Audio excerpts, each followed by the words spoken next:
The city continues to vaccinate more New Yorkers every day. The Bronx is the borough that continues to lag behind with the lowest vaccination rate.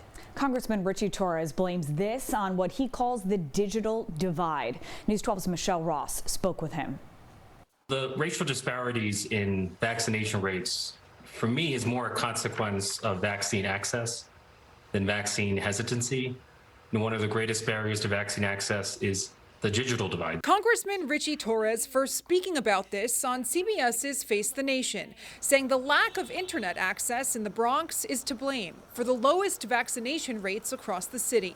He says it's a misconception that this is an issue only rural towns have to deal with. It is as much a crisis in the South Bronx as it is in Appalachia. According to the city's Department of Health, 36% of New York City residents have received at least one dose of the vaccine.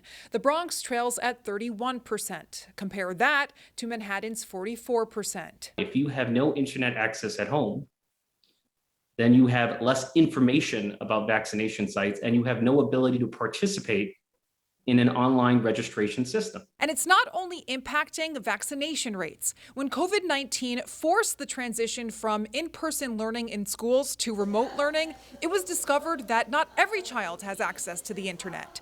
Bronx students I spoke with virtually who have internet access say it was hard to see their peers struggle. Can't just sit there and just let their grades drop in when they have a reason why their grades are dropping. If you don't have Wi-Fi, you could come over to my house. Where I'm from, watch out, look out for the people you're with, around you, the people you have in your community. Torres supports President Biden's American Jobs Plan, which is expected to shell out $100 billion to close the digital divide across the country, which the congressman says is not spending, but rather an investment.